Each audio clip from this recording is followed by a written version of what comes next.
Bonjour, Denis Charland, enseignant en technique d'usinage. On est rendu à la 6e vidéo, production en série, pièce 1, ASP. Si on fait un petit retour à la vidéo 5, quand on a terminé avec la vidéo 5, on a utilisé le Dynamic Mill avec un outil 3.8, une fraise en bout 3.8. Et puis, on a vu que on a laissé quand même un peu de matière ici. Donc, ce qu'on va faire, maintenant, on va enlever le petit peu de matière qu'il y a là, puis on va aller finir l'épaulement jusqu'au, comme on dit, au floor, jusqu'à l'épaulement, mais on va laisser quand même un 15 mm ici. Donc, ce qu'on va faire, on va choisir encore une fois Dynamic Mill. Voyez-vous ici mon curseur, je peux monter et descendre mon curseur, c'est important étant donné qu'on veut faire la prochaine opération, on place le curseur où on veut continuer. Donc, Dynamic Mill, encore une fois ici. On a notre boîte de dialogue de l'extérieur, from outside. Mon outil va s'en aller de l'extérieur. Ce que je veux usiner, c'est la surface qui est ici. Donc, on clique sur la flèche qui est là. Je peux y aller avec une chaîne. On clique comme ça. On a la chaîne. On accepte. La zone que je veux éviter, ça va être celle-ci. Donc, je vais cliquer sur, encore une fois, la chaîne qui est là.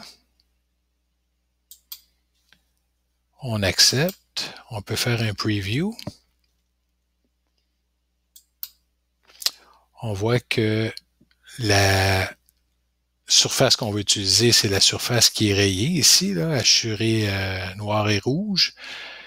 Puis on voit quand même que l'outil se promène un petit peu disons, sa surface où ce qui va se promener. On pourrait quand même le délimiter avec le Air Regions. Je ne sais pas si ça fonctionne. On peut l'essayer. On va le laisser comme ça. On va voir si ça va fonctionner. Donc, j'accepte tout ça. L'outil, encore une fois, c'est notre 3.8. OK. Ici, là, ce que je vais écrire, les vitesses de coupe. Bon, c'est toujours 400. On laisse ça comme ça. L'avance par dedans, 2 millièmes. Ici, on va appeler ça ébauche, épaulement. Et puis, dans Cut Parameters, on laisse ça à 20 millièmes ici. 15 millièmes sur les murs. L'entrée motion, on laisse ça comme ça. Linking paramètre, c'est bien beau. Le coolant,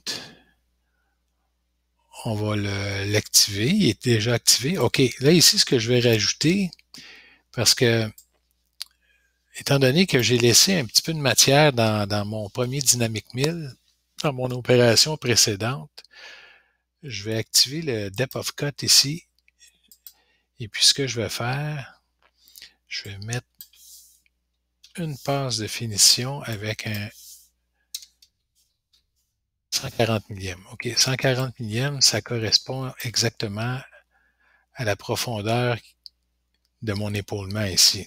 Donc, de la surface qui est là, aller à la surface de l'épaulement, j'ai 140 millièmes. Donc, ce qu'on va faire ça comme ça. On va, OK, ici, si vous voulez enlever vos lignes de toolpath, là, vous pouvez venir comme ça. Encore une fois, oups, OK. On va choisir le backplot. Et puis, si on regarde en vue de front, on voit que l'outil vient enlever le petit bout là, qu'on a laissé précédemment. Puis là, ben là, on voit que l'outil vient faire l'épaulement, l'ébauche. Si on regarde en vue de...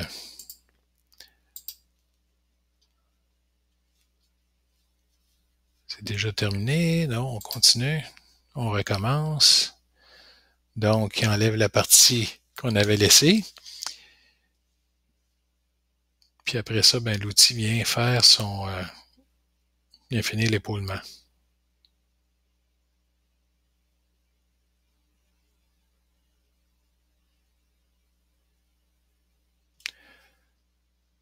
Ça semble beau. Ici, on sélectionne toutes les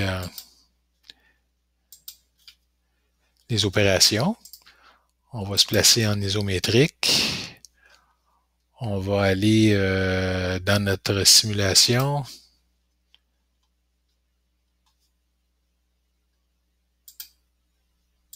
Surfaçage. Contour. Dynamique 1000 de la grande surface. Puis là, ici,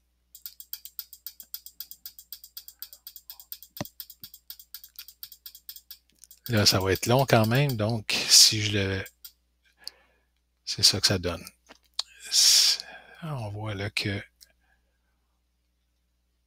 on a fait l'ébauche de notre épaulement. Voilà, c'est tout pour la 6e vidéo.